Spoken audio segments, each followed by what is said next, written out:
Aquí estamos, doctor, nuevamente y hay algunas preguntas que están quedando en el aire. Entonces, el abogado José Luis Rodríguez dice, me gustaría saber sobre esas o cuáles son esas diligencias urgentes y necesarias en su legislación.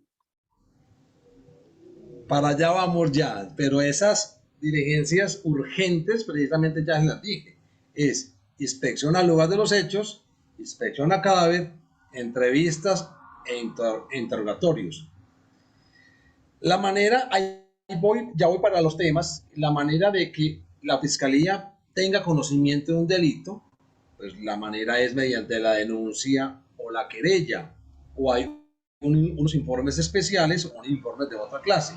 Sin embargo, hay otros delitos, como por ejemplo el homicidio, que no necesita de denuncia. El solo hecho de ser un homicidio es un caso que se va a investigar de oficio. Por ejemplo, ese acto urgente es el homicidio.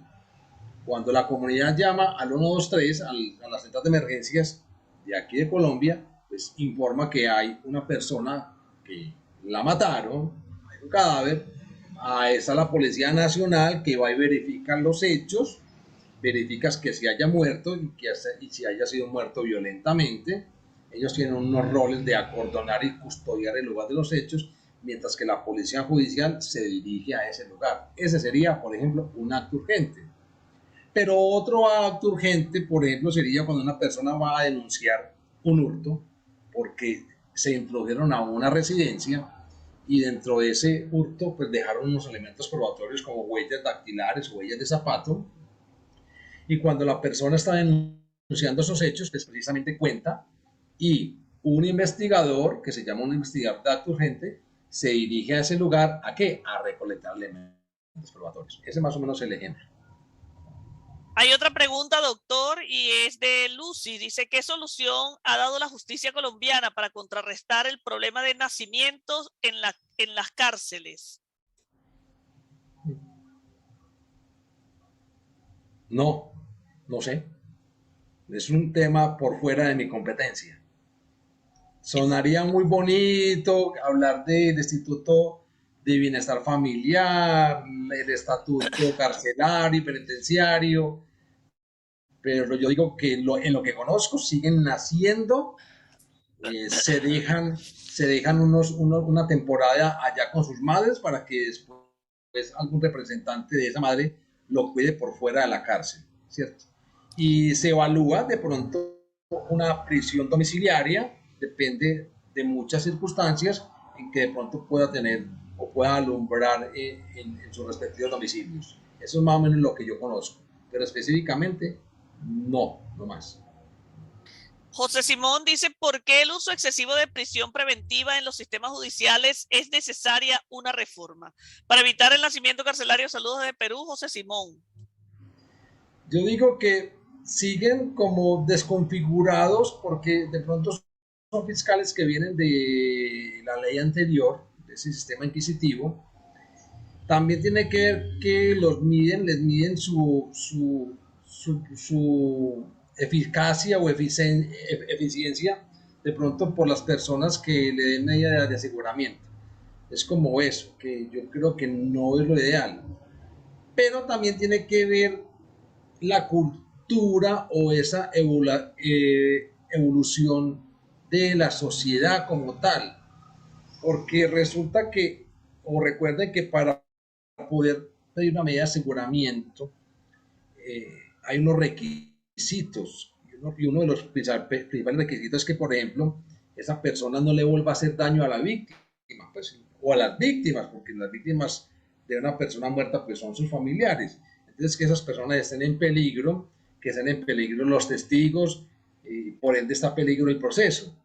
Entonces, es por eso que se da tanta medida de aseguramiento. El juez lo convencen de que es muy peligroso para la sociedad, entonces da la medida de aseguramiento intramural. Si de pronto ve que no está en peligroso, entonces le puede dar la medida extramural, que le puede decir, váyase para su domicilio, pero no puede salir. Y otra serie de administrativas. Pero créame que tenemos estadísticas muy grandes de que muchas son intramurales. José Simón dice, ante el crecimiento de la corrupción a nivel internacional, ¿es necesario una reforma total o parcial de cada sistema judicial? Nosotros ya la tenemos y la acabamos de leer en el marco normativo. Nosotros perseguimos mucho eso. Excelente, doctor. Entonces vamos a continuar con la segunda parte del tema del doctor Oscar Montoya. Vamos a continuar escuchando al doctor. Entonces les estaba hablando de la manera, lo que se llama la noticia criminis o la noticia criminal, pues precisamente dice el artículo 250 de nuestra Constitución, que dice que la Fiscalía está obligada a adelantar el ejercicio de la acción penal y realizar la investigación de los hechos que revisan características de un delito que lleguen a su conocimiento. ¿Y cómo llegan? Llegan mediante denuncia, querella, petición especial o de oficio. Ya les expliqué que el oficio. Siempre y cuando medien suficientes motivos y circunstancias fácticas o de hecho que indiquen de la posible existencia de un delito. Y hay que tener en cuenta, no podrá en consecuencia suspender, interrumpir ni renunciar a la persecución penal, salvo en los casos que establezca la ley para la aplicación del principio de la oportunidad, regulado precisamente dentro del marco de la política criminal del Estado. Y hay que tener en cuenta que no está porque lo quiere, o sea, porque quiere. Hay un control de legalidad por un juez que precisamente ejerza funciones de control de garantías. Aquí hay una parte de que se efectúan los delitos cometidos por miembros de la fuerza pública en servicio activo y en relación con ese mismo servicio.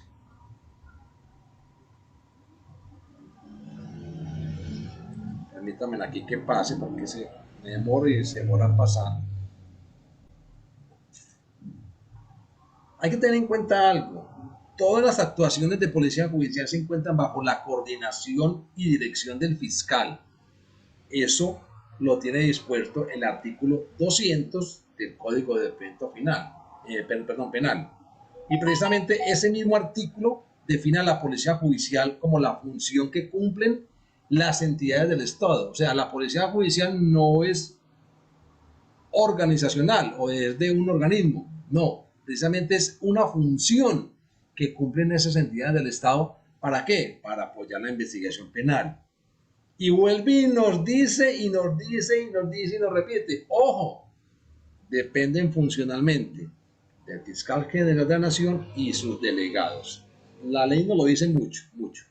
De esta manera, precisamente la Policía Judicial hace referencia al conjunto de autoridades que colaboran con la investigación de delitos, función que requiere de la aplicación de los principios de una unidad orgánica y de una especialización científica. Vuelve y nos dice, bajo la dirección funcional de los fiscales. Ellos de todas maneras nos están controlando mucho. Y precisamente la Corte Constitucional de nuestro país pues también ha precisado precisamente esa función de policía judicial y dice que debe desempeñarse por servidores públicos especializados. Por eso es que casi todos nosotros somos profesionales, bajo la dirección, coordinación y responsabilidad funcional de la Fiscalía General de la Nación.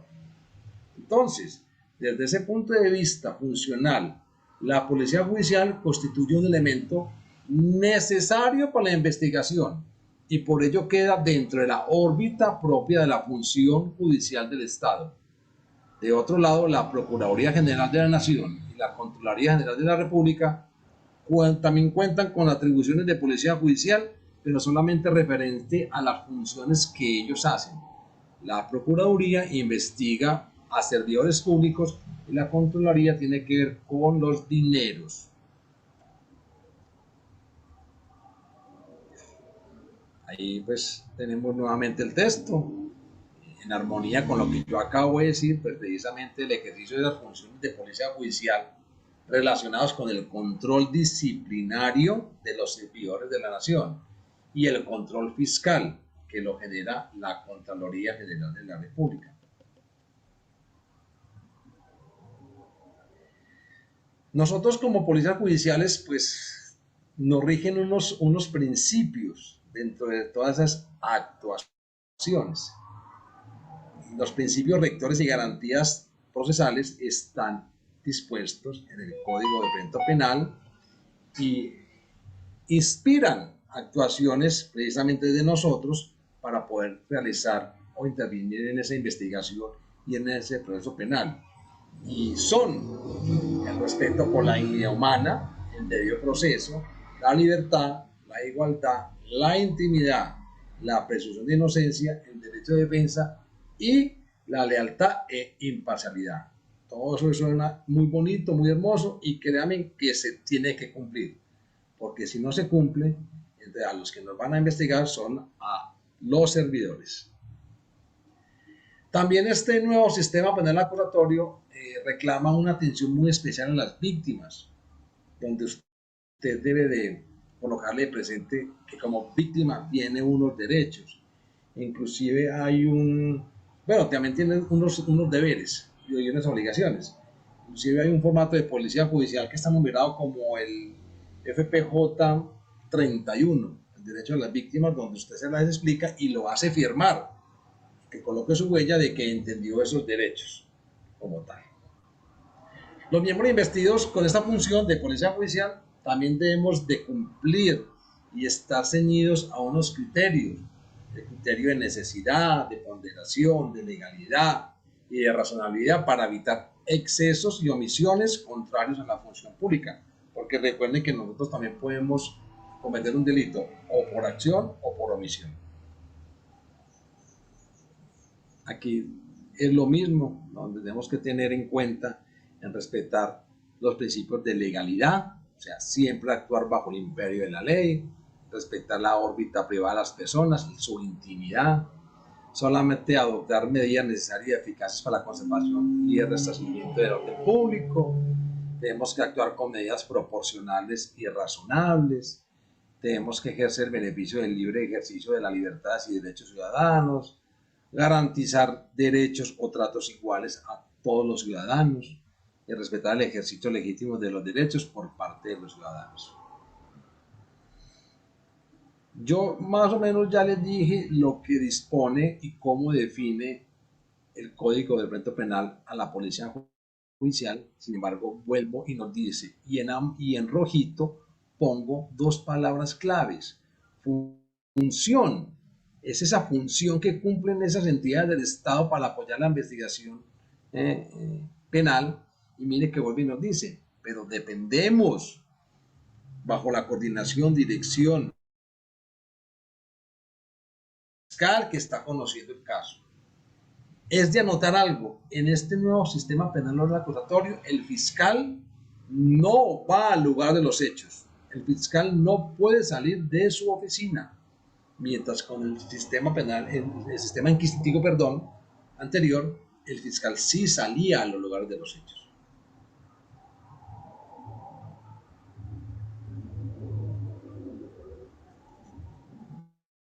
Voy a pasando unas cositas porque quiero llegar a lo que todos quieren saber, que cuáles son todas las actuaciones, porque desafortunadamente el tiempo corre. A mí de momento ya es que las 4:50, el tiempo corre muy rápido cuando uno está aquí hablando de esas Doctor, le queda una hora todavía. Doctor, le queda una hora. En eso vamos, sí, en eso vamos, tranquila. Pero porque es que también todas esas actuaciones ameritan que yo les hable mucho desde la parte de la experiencia. Hemos hablado que hay organismos o policía judicial, son esos organismos que cumplen una función para apoyar la investigación penal, y entonces resulta y acontece que hay unos organismos de policía judicial de manera permanente, o sea, las 24 horas y en toda clase de delitos. Y entonces dice precisamente ese artículo 201 que de la Fiscalía General de la Nación está el Cuerpo Técnico de Investigación, y de la Policía Nacional, la Policía Normal, también tiene unas áreas especializadas, que la que más tiene visión se llama la DIJÍN, que es la dirección desde la ciudad de Bogotá, nuestra capital, pero que en los departamentos de Colombia tienen la SIJÍN, o sea, ya serían las seccionales. Esas dos policías judiciales tenemos competencias permanentes. También dice ese mismo artículo, hay sectores o municipios de Colombia que no tienen ni una ni otra. Entonces, si no tienen ni una ni otra, los servidores de la Policía Nacional son los que entrarían a ejercer esas funciones o esas actividades de policía judicial y criminalística. El artículo 202 nos dice que hay otros órganos que ejercen funciones permanentes de policía judicial, pero de manera especial en su competencia. Tenemos un ejemplo muy palpable, por ejemplo, aquí tenemos agentes de tránsito y transporte. Son los que nos regulan la movilidad terrestre, no solamente de vehículos, sino también de personas. Y el ejemplo es muy palpable. Cuando existe un hecho donde muere una persona, sea como peatón, pasajero o conductor, el ente competente para procesar esa escena son los agentes de tránsito, solamente en ese evento, en ese acto urgente como tal. Este artículo 202 nos dice y nos habla de otros 6 órganos que son la Procuraduría, la Contraloría, las entidades de vigilancia y control en Colombia, que son las superintendencias, por ejemplo, la Superintendencia Financiera, Superintendencia de Salud, Superintendencia de Servicios Públicos, ellas también ejercen funciones de policía judicial. Están también los alcaldes y están los inspectores de policía. Y por allá en el artículo 203 nos habla de órganos que ejercen transitoriamente funciones de policía judicial. Ahí se quedaron cortos en colocarle órganos o personas que ejercen esas funciones transitorias de policía judicial. ¿Por qué? Porque resulta que los asistentes de los fiscales cumplen funciones transitorias de policía judicial. ¿Y cuáles funciones? En poder recepcionar entrevistas, interrogatorios y poder recibir evidencias en el despacho. Son muy específicas, como también las comisarías de familia también tienen unas funciones transitorias de policía judicial, y en la ciudad de Medellín hay unos funcionarios del metro de Medellín que cuando existe una muerte por suicidio dentro de los rieles del metro, ellos son los competentes para inspeccionar ese lugar, inspeccionar el cadáver y llevarlo hasta medicina legal para su respectiva necropsia. Esas serían las transitorias. Las organizaciones de policía judicial internacional que de todas maneras también tienen el apoyo, o nosotros nos apoyamos en ellos, pues es la Interpol, está la Europol y la Americol. Eso como cultura pues general en los que no sabían este cuento.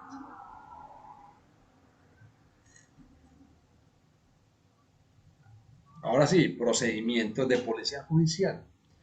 Los procedimientos de policía judicial son todas aquellas actuaciones desplegadas por la policía judicial por el conocimiento de actividades delictivas a través del requerimiento de una autoridad judicial o del fiscal delegado en los casos autorizados por la ley o por haber recibido información por cualquier otro medio.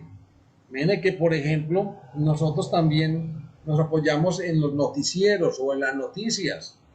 Muchas veces una noticia nos lleva, esto como fuente informal, nos lleva a que podemos investigar qué está pasando en ese lugar. Por ejemplo, aquí hace muchos años en unas noticias dijeron que había una banda delincuencial que tenía apropiado un sector de la ciudad donde ellos estaban vendiendo el agua y la energía. Pero si eso es monopolio del Estado, ¿por qué estos bandas delincuenciales va a hacer eso?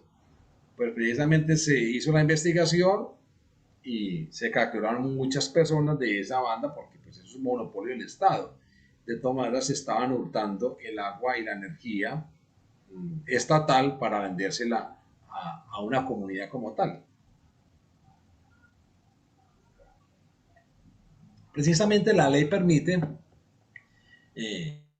a nosotros, los servidores de policía judicial, adelantar labores tendientes a la verificación y confirmación de una conducta que deba investigarse, teniendo en cuenta los requerimientos o solicitudes a la policía judicial. Como fuentes formales, vuelvo y le repito, está la denuncia, está la petición especial del Procurador General de la Nación, está la querella de la víctima o directamente perjudicado, su representante legal o herederos. O está también una solicitud del defensor de familia o del agente del Ministerio Público, o sea, de la Procuraduría, según el caso. O obtenemos esa noticia criminal o sabemos de esa noticia de oficio, como también de fuentes no formales, como información obtenida por llamadas telefónicas, noticias difundidas por los medios de comunicación, como ya lo dije, unos anónimos muy bien estructurados, informantes o por correos electrónicos. Eso es poder tener conocimiento de un hecho presuntamente delictivo. Hay unas actuaciones que no requieren, como ya les dije, autorización judicial previa a su realización. Y entonces, y precisamente también hay unas que no requieren orden de juez de control de garantías para su realización.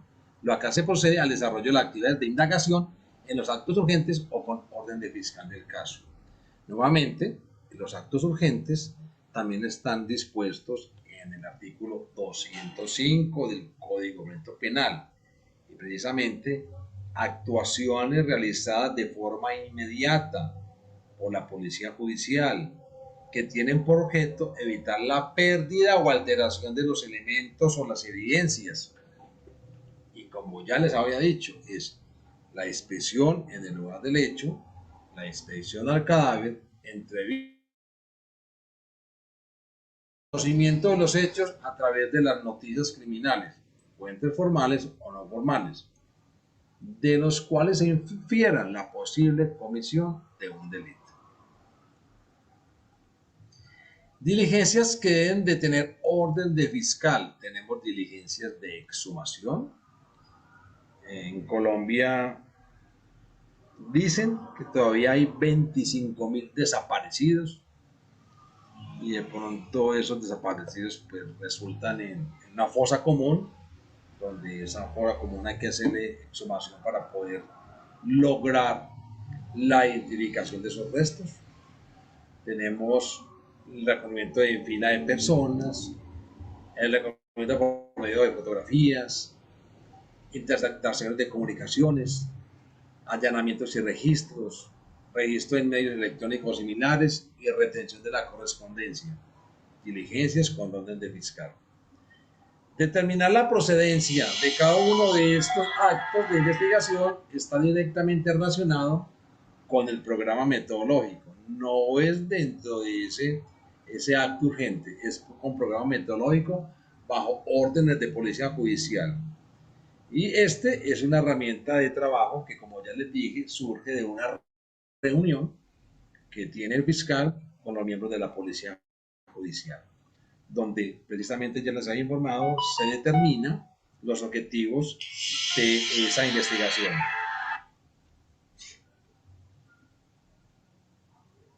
Actuaciones que requieren autorización judicial previa a su realización. Entonces, precisamente previa a su realización es que debe de tener un control previo para poder realizarla. Entonces, se llama inspección corporal, registro personal, obtención de muestras que involucren al imputado, procedimiento en casos de lesionados o de víctimas de agresiones sexuales, búsqueda selectiva en bases de datos, órdenes de captura, allanamiento con fines de captura. Esas requieren, cuando usted como policía judicial la realiza, pasa el informe, por eso no nos podemos demorar en los informes, pasa el informe al fiscal y el fiscal debe solicitar una audiencia para que un juez de control de garantías le legalice esa actuación. Actuaciones que tienen control posterior. Son aquellas actuaciones cuyos resultados, una vez finalizadas, deben de ser comunicadas sin sobrepasar las 12 horas, mediante el informe por el servidor de policía judicial al fiscal del caso, con el fin que dentro de las 24 horas siguientes del recibo comparezca ante el juez de control de garantías para solicitar su legalidad.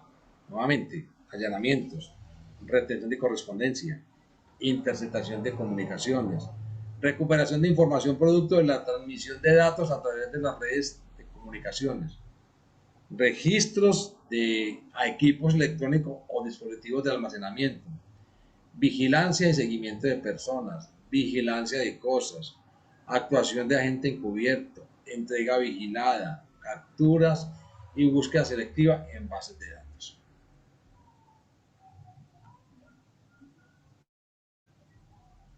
Me voy a devolver aquí en los actos urgentes para contarles, sobre todo en la función que yo hago de acto urgente cuando existen muertes, como ya les dije, muertes violentas o no violentas o accidentales que deben de ser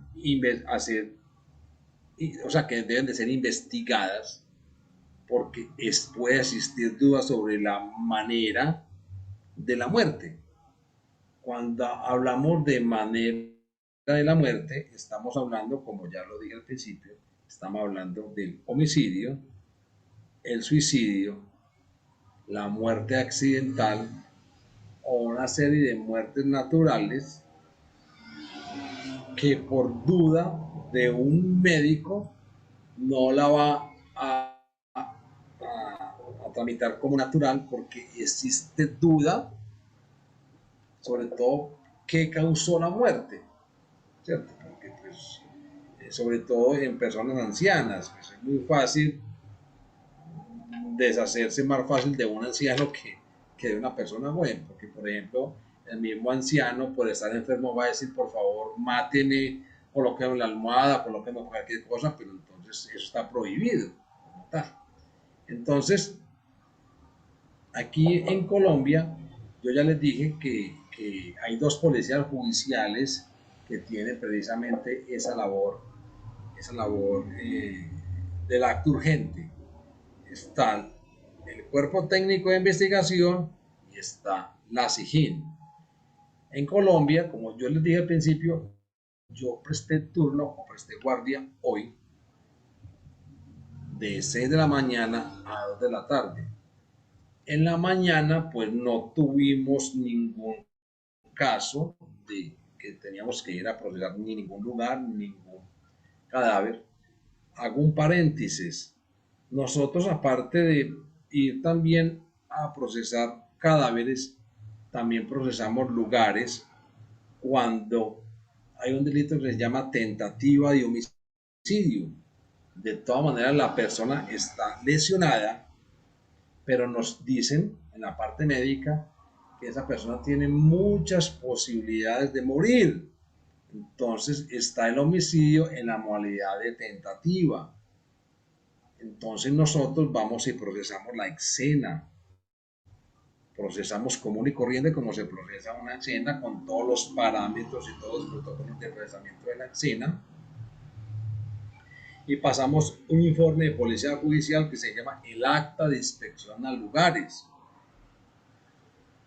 En muchas o en pocos casos, dentro de esa misma diligencia, pues puede morir la persona y si muere, pues nos debemos de trasladar hasta el centro asistencial a hacer la inspección técnica cadáver. Como no puede morir y pueden morir en el transcurso del día o de los días, pero siempre va a haber información de que ya se procesó la escena. ¿Por qué? Porque resulta que aquí también, como en toda parte, cada caso tiene un número, se llama número único de noticia criminal, un NUC, que aquí en Colombia vulgarmente se llama el número SPOA. Precisamente nos apoyamos en la intranet de la Fiscalía, en esa plataforma donde van a estar todas las actuaciones que hace tanto la policía judicial como los fiscales. Entonces, esa es la otra sección. Sin embargo, me pasó algo extraño hace días, donde unos delincuentes están cometiendo un delito del hurto y unos agentes de policía adscritos a la SIJIN, o sea que estaban de civil, observaron el hecho, el deber ser es intervenir, intervinieron y los delincuentes, como iban a agredir a los funcionarios, pues estos dispararon e hirieron a uno. Entonces, cuando a nosotros nos dicen vaya y procesen la escena, pero no es tentativa de homicidio, porque la persona no está tan grave, sino que vamos a procesar la escena porque fue un servidor de el otro de policía judicial, hay que procesar la escena para preservar como para que no haya suspicacia respecto a la investigación, porque también podían mandar a policía judicial de las TIJIM a procesar esa escena, pero más fácil, el protocolo dice que debe ir la otra policía judicial. ¿Qué era lo esencial? Era procesar esa escena en la búsqueda y recolección de elementos probatorios, pero que también teníamos que ir al hospital donde estaba esta persona a hacerle la reseña, porque aparte de que estaba hospitalizado, estaba herido, pues estaba cometiendo un delito y también estaba capturado. Y para poder generar la audiencia de legalización de captura y las demás, pues tenía que estar plenamente identificado. Entonces, pues, es algo extraño que nos ha tocado, pero fuimos y lo hicimos de todas maneras. Entonces, esas son las excepciones. Pues yo les digo a mis compañeros que nosotros nosotros no nos llamamos el grupo de inspección técnica cadáver, nosotros nos llamamos el grupo de diligencias judiciales y actos urgentes. O sea que tenemos la competencia de procesar cualquier escena cuando nos den la orden. Entonces les estaba contando que el día de hoy nosotros empezamos turno a las 6 de la mañana y terminamos mañana a las 6 de la mañana. Pero dentro del CTI, dentro del grupo mío, pues estamos divididos por equipos y en cada turno somos 3 equipos de criminalística con 3 investigadores que hacemos el turno de 6 a 2. A las 2 de la tarde nos reciben otros 3 equipos que van de 2 de la tarde a 10 de la noche.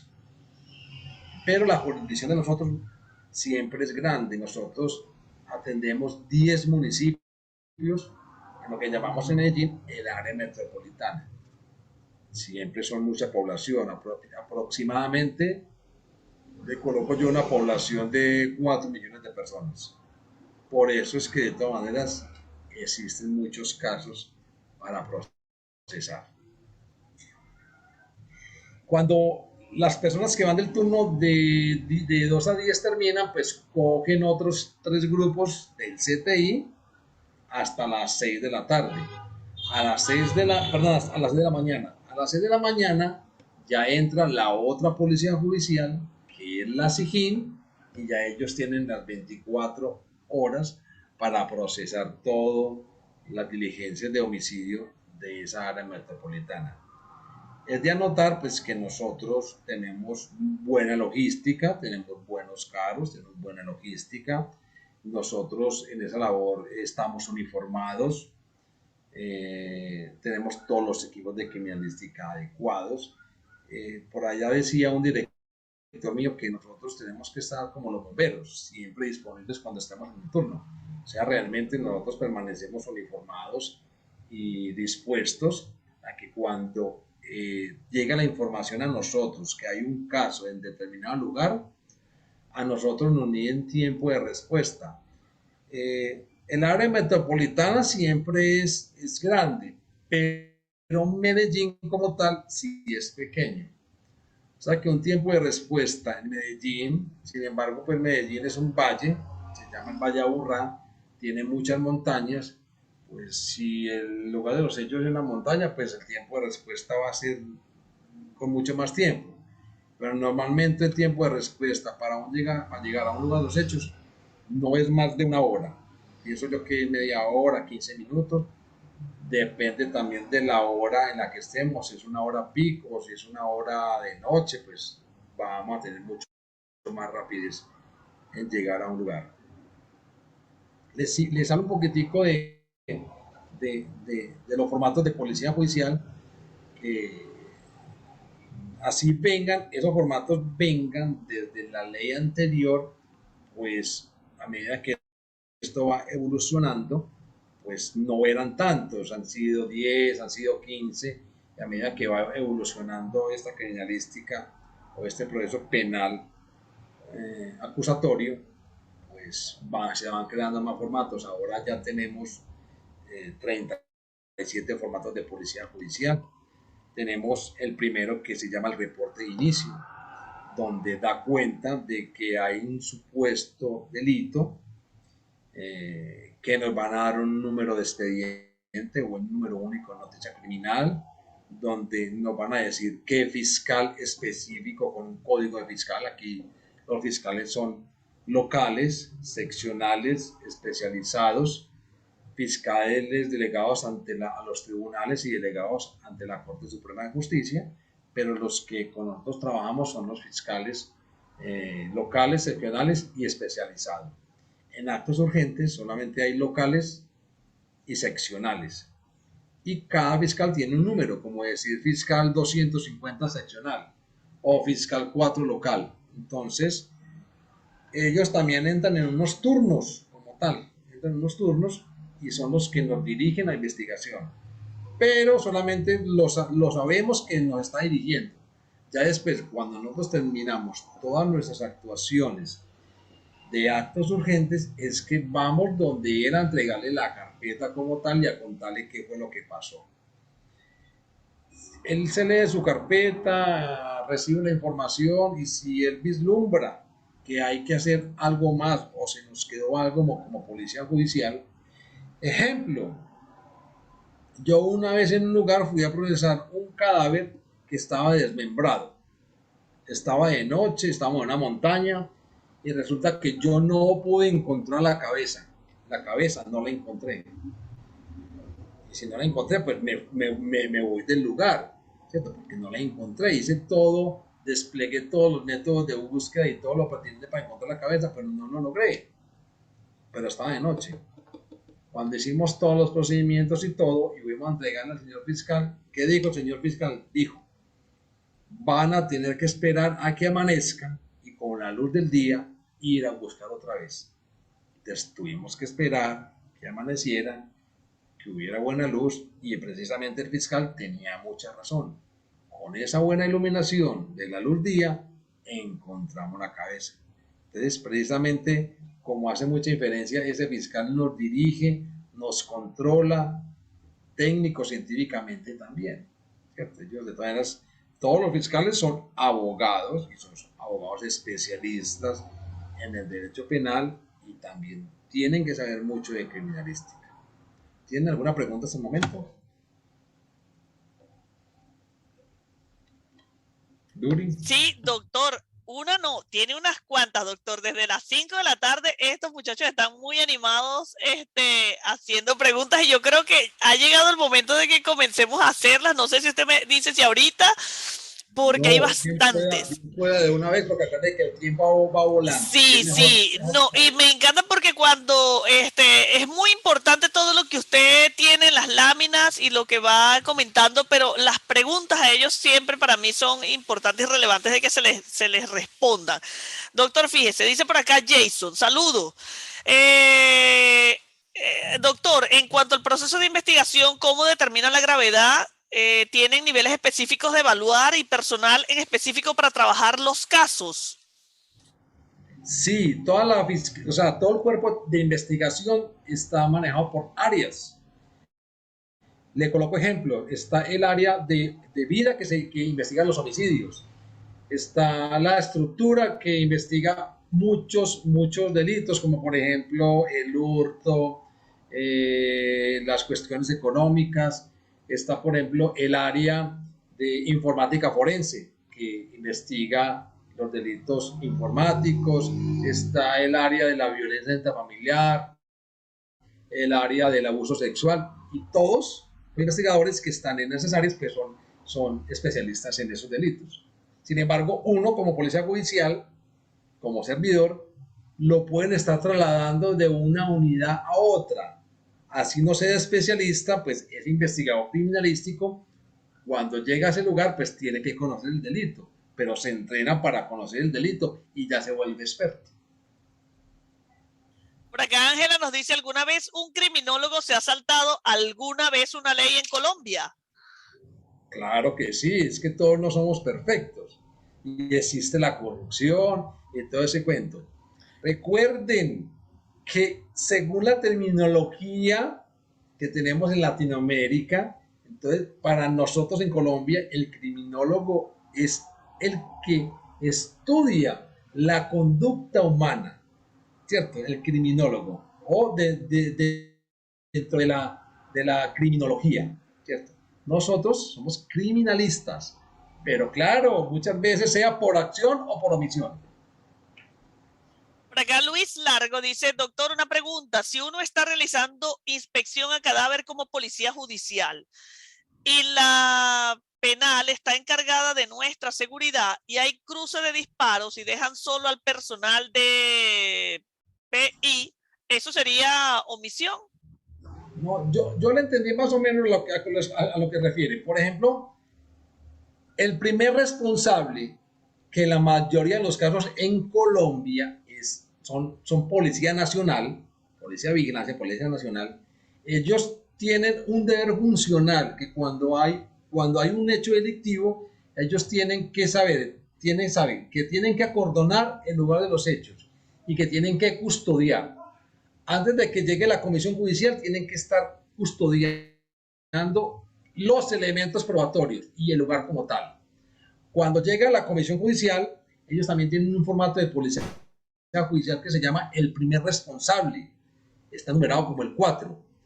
Ellos tienen que llenar ese formato, entregarnos la escena, pero ellos también tienen que saber que se tienen que quedar ahí, custodiando a la comisión judicial.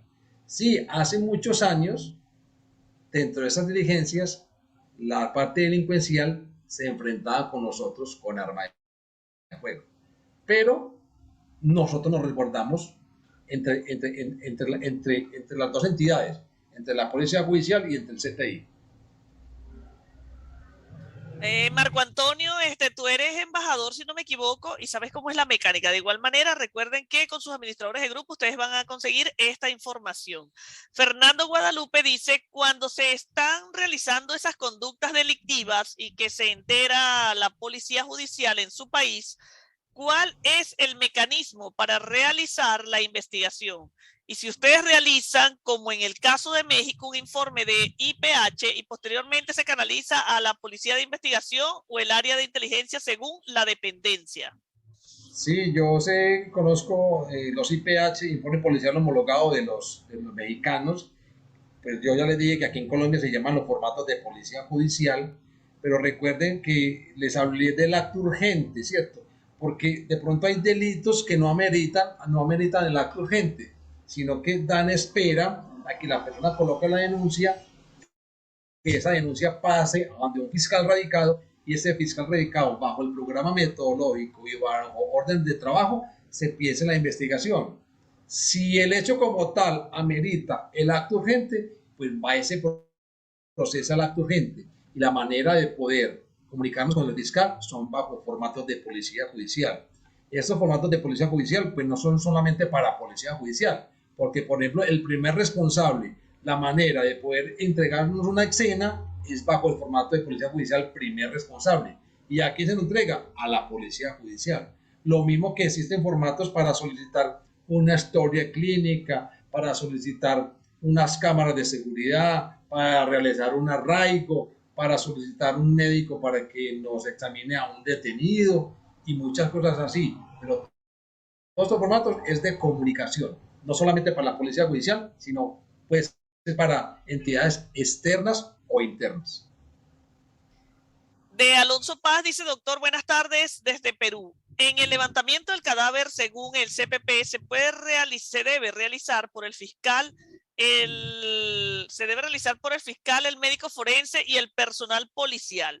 Si en el supuesto el fiscal no puede asistir a la escena, puede delegar la función a otros para realizar dicha diligencia. Por cierto, nuestro amigo Fernando Guadalupe le da las gracias porque ya usted le había dado las respuestas anteriormente.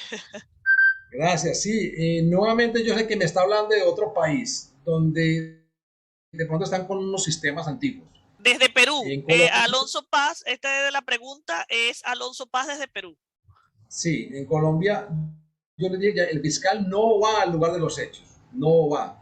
El médico tampoco va en Colombia al lugar de los hechos, solamente vamos los técnicos del lugar de los hechos, que somos investigadores criminalísticos.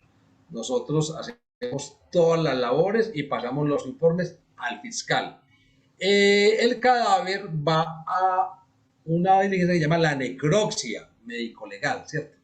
El cadáver va hasta allá, pero son médicos del Instituto Nacional de Medicina Legal y Ciencias Forenses, médicos forenses. Ellos se encargan allá de hacer la respectiva necropsia.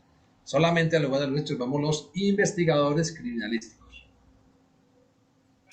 Doctor, me tenía Rosy Laguna aquí ensayando la palabra. Buenas tardes, doctor. ¿Qué recomendaciones, Rosy Laguna es de México, tendría para la correcta inspección de un cadáver? ¿Y cuál sería su concepto de cronotanotodiagnóstico?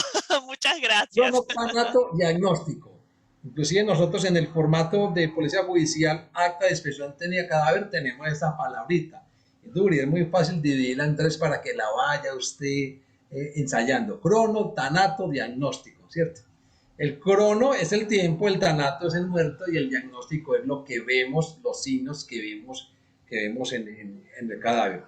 Le puede decir a la persona que hizo la pregunta, usted le puede dar mi correo, que se comunique conmigo y le doy una explicacióncita vía correo, le mando el formato y le explico más o menos esa situación.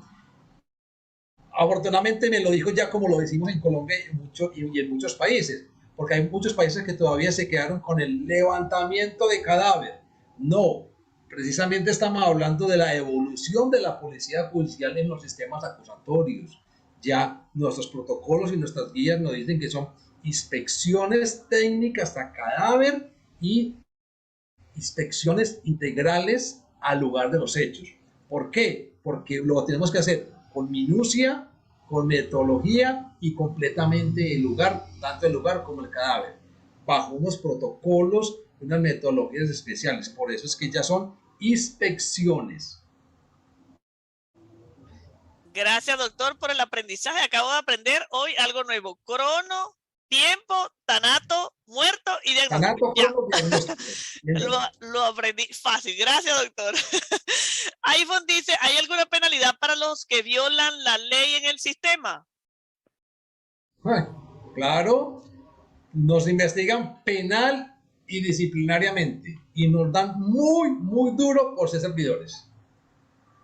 Alonso Paz, ¿qué aportes brinda la odontología forense en la criminalística? Gracias, Alonso. Sería bueno que preguntaras acerca de la masterclass de odontología forense que se dio hace un tiempo con Marco Farfán desde Estados Unidos. Doctor, ¿qué aportes brinda la odontología forense en la criminalística? Es un sistema de identificación tanto en muertos como en vivos. El sistema de identificación está marcado en el artículo 251. El sistema de identificación en Colombia es mediante las huellas dactilares, mediante la carta dental y mediante el ADN. Claro, es para identificar personas. Francisco Balbuena, doctor, ¿usted no cree que llegar una hora más tarde al lugar de los hechos puede ocasionar pérdida de indicios o evidencias? Claro que sí, pero contra lo imposible nada podemos. Nosotros bregamos a hacer todo lo posible para llegar rápido. Inclusive nuestras patrullas, nuestras necromóviles tienen berlusas, tienen luces y tienen sirenas. Créanme que yo siempre coloco la sirena, porque para mí es muy importante llegar rápido al lugar de los hechos. Nosotros los tiempos de respuesta son muy pequeños. Ahora me exageré en una hora, pero es que nosotros estamos en un valle donde son unas pendientes así, las calles muy pequeñas, pero créame que los tiempos de respuesta son muy cortos. Vamos muy rápido al lugar de los hechos.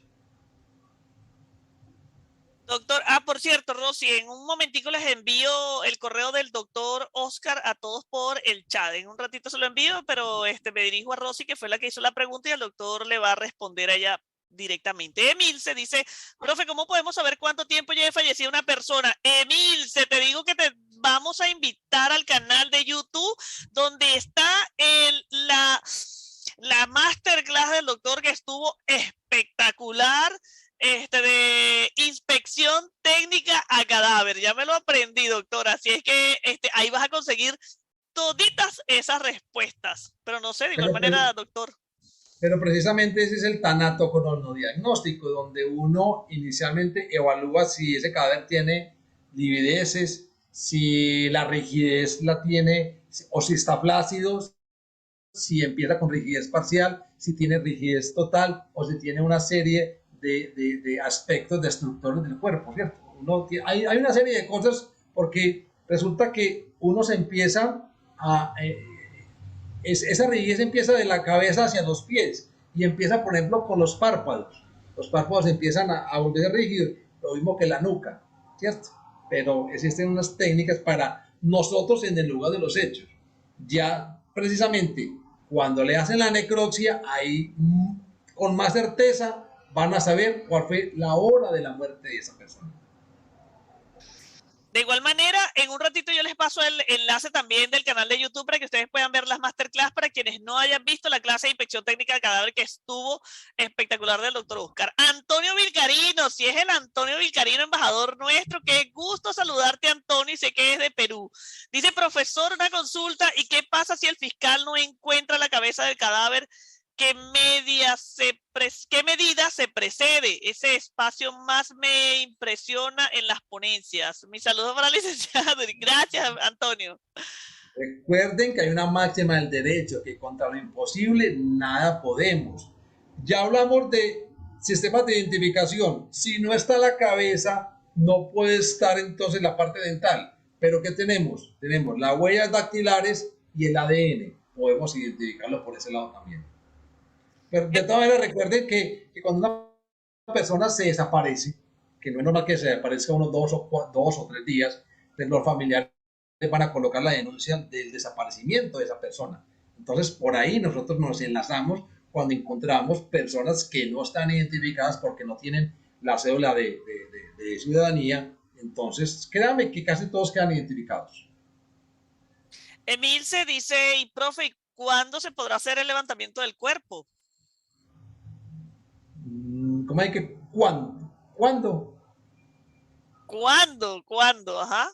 Eso es cuando nosotros conocemos la nota, o sea, cuando la comunidad llama al 123, el 123 nos llama a nosotros. Eso no se demora más de 15 minutos. Y mientras que en el término de la distancia vamos hasta el lugar donde está el cuerpo. Eso es rápido, eso se llama un acto urgente. Ana María Rojas dice, en Venezuela nos quedamos con el levantamiento del cadáver, o sea, nos quedamos atrás. Yo creo que un poquito las tecnologías. Yo sé que no están atrás, tienen mucha tecnología y tienen funcionarios muy competentes. De pronto con la terminología un poquito y en poder tener unos buenos manuales, unas buenas guías. Pero yo sé que están avanzados en criminalística. José Simón Porque he escuchado a nuestra ponente, la doctora. A Griselda, eso es correcto, sí señor. Solamente escucharla sé que están avanzados. Ok. José Simón Vázquez dice, deberían haber procesos a los medios de comunicación por escuchar las llamadas e irrumpir en la privacidad y luego lanzarlos al aire en transmisión.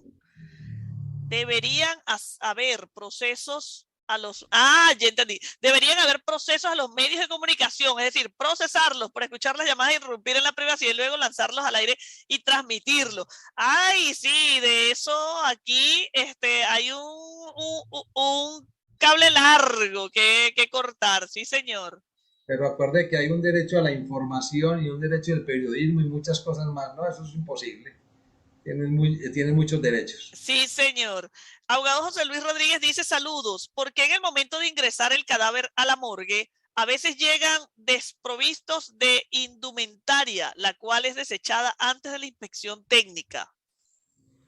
De pronto cuando el cadáver llegó al centro asistencial y llegó vivo, ahí en el centro asistencial hay que desnudarlos, en el centro asistencial, la parte médica. Pero esas prendas las guardan en una bolsa roja. Si la persona muere, nosotros vamos al centro asistencial a hacer la inspección técnica al cadáver, pero a nosotros nos entregan las prendas. Las prendas hay que inspeccionarlas, fijarlas fotográficamente, pero las prendas hay que remitirlas con el cuerpo para medicina legal, para que allá analicen una serie de circunstancias. Doctor Alonso Paz dice, dentro de los principios de intercambio de la criminalística, al momento de ingresar a la escena del crimen, ¿pueden ser estos alterados y tener falsos indicios? Como todo en la vida puede suceder, pero nosotros tenemos trajes de bioseguridad en los cuales, primeramente, el objetivo del traje de bioseguridad es preservar la salud del funcionario. Primero la salud de nosotros. Como segundo, también sirve para preservar la escena. Nosotros, antes de entrar a la escena, traje de bioseguridad. Emilce, la pregunta que estás haciendo está respondida en la masterclass. La voy a dejar pasar para continuar porque cada vez me salen más y más preguntas, doctor, y entonces le voy a dar prioridad a algunos. Voy a prender la luz, voy a prender la luz de aquí en mi casa. Perfecto.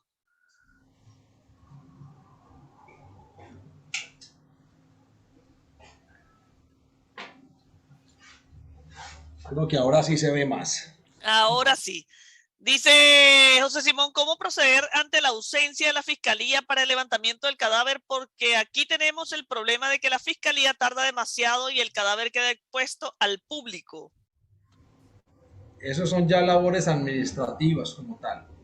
Nosotros no es que tengamos policía judicial en todo Colombia, yo lo dije ahorita, en donde no hay policía judicial de manera permanente, pero sí la hay de manera especial, como los inspectores de policía o los alcaldes, ¿cierto? Que no tienen las competencias adecuadas, pero tienen la función y ellos tienen que tener las competencias. Pero créame que aquí no nos demoramos con este cuento, no nos demoramos. Ángela dice, ¿alguna vez se ha perdido alguna evidencia que ponga en riesgo la investigación?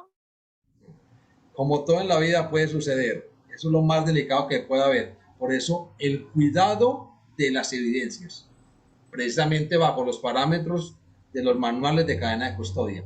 No se puede perder, pero a mí una vez, a mí no, sino que al primer responsable, ahí en qué se perdió, el muerto, porque estaba en una quebrada. Ellos estaban custodiando ahí en la quebrada. Se largó un aguacero, casi un diluvio universal. Se creció la quebrada y se llevó el cuerpo. Los policiales no dejaron sacarlo a los organismos de bomberos ni a la mamá que estaba ahí.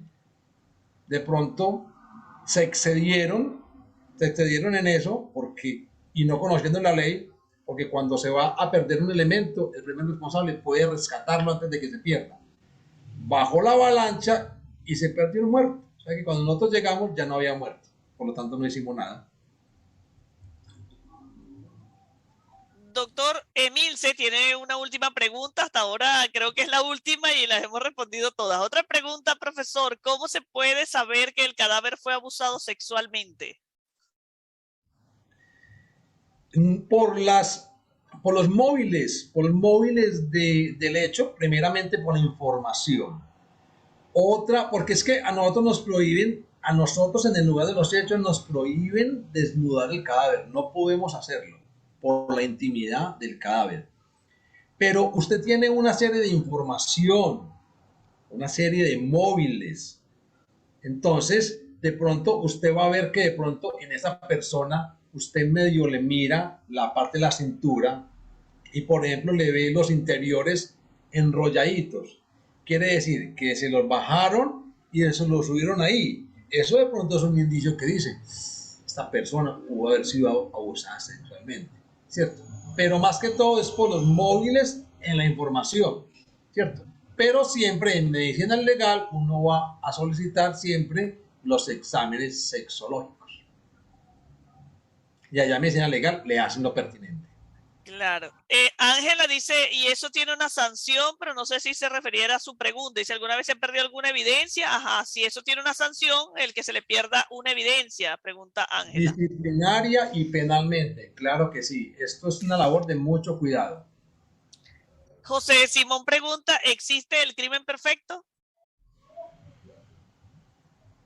No creo. Alguna cosa debe dejar uno. Aquí han tratado de hacerlos perfectos y algún error dejan, algún cabo suelto deben de dejar. De pronto yo también sí lo he pensado, pero difícil, difícil. Algún cabito dejan suelto. Fernando Guadalupe dice, en ese caso que ya no se realiza nada, ¿rinden algún informe para conocimiento del mando superior o simplemente no realizan nada y se registra en su bitácora? No, se realiza un informe, porque el no hacer nada también es extraño, o el no haber nada en el lugar de los hechos también es extraño. Siempre se debe hacer un informe, al menos de que se trató, se hizo lo pertinente dentro de las diligencias y delante de los protocolos, pero en el lugar de los hechos no se encontró ningún elemento probatorio. Hay que anunciarlo también, es extraño. Javier dice, ¿por qué siempre cuando hay cadáveres casi irreconocibles demoran en averiguar su identidad y no actúan rápido para hacer el ADN?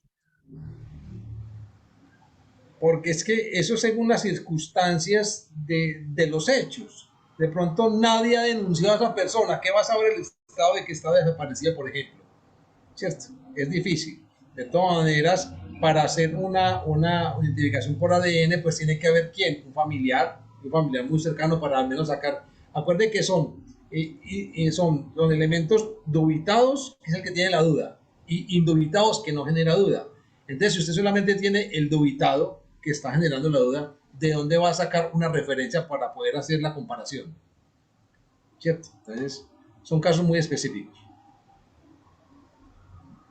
Por acá Francisco Severino dice, crimen perfecto no, mala investigación sí. Emil se te da las gracias por responder todas tus preguntas y Anabel dice, ¿se puede determinar de qué falleció una persona en estado de descomposición?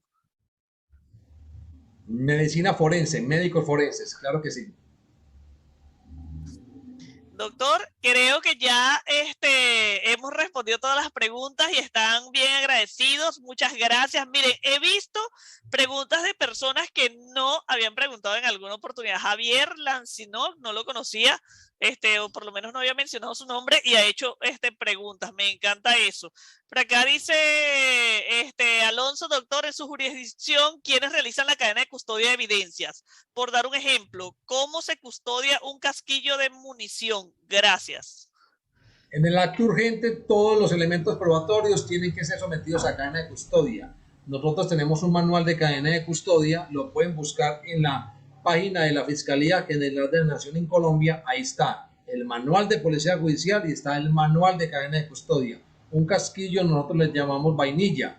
Esa vainilla se enrolla en un papel, de madera como en forma de confite, y después se guarda en una bolsa plástica para ya mandarle a hacer los análisis pertinentes.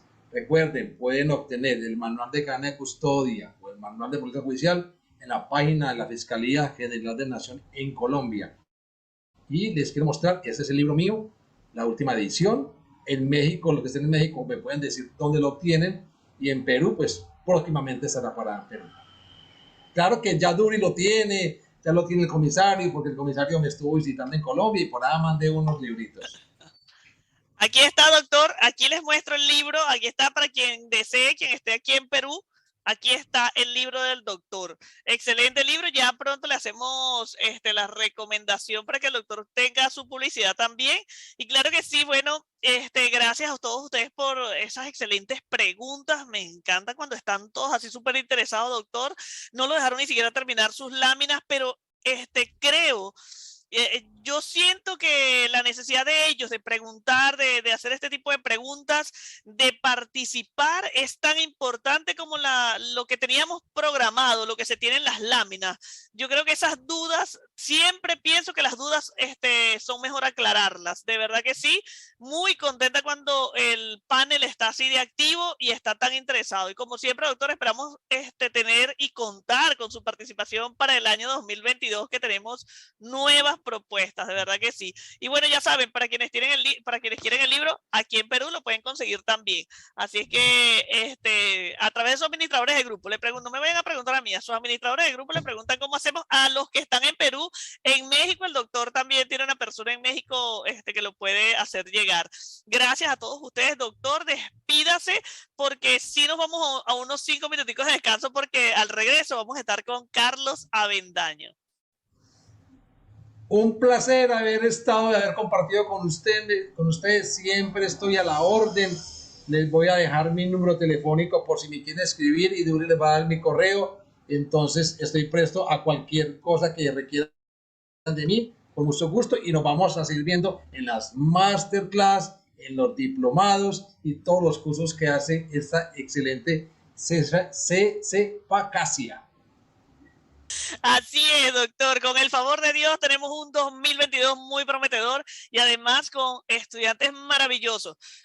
Ahorita les envío yo el número correctamente, es +57. Recuerden que el doctor está en Colombia, pero ahorita les envío yo la información correcta como es.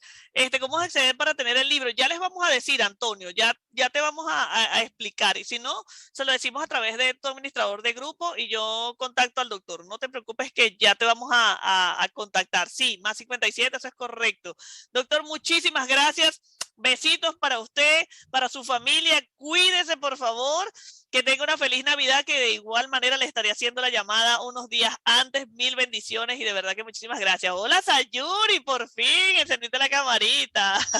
Gracias, doctor. Feliz tarde. Listo, hasta luego. Que Hasta pasen luego. bien. Pasen bien, chao. Igualmente, doctor. Entonces, con esa camarita encendida de Ecuador, ¿dónde se conseguirá? Ya vamos a ver, Casey. Déjame preguntar al doctor, no te preocupes, ya vamos a responderte. Sayuri y Silvia Pupiales, Juan José, que están con sus camaritas encendidas. Nos vamos a unos 5 minutos de descanso para regresar con Carlos Avendaño desde Argentina.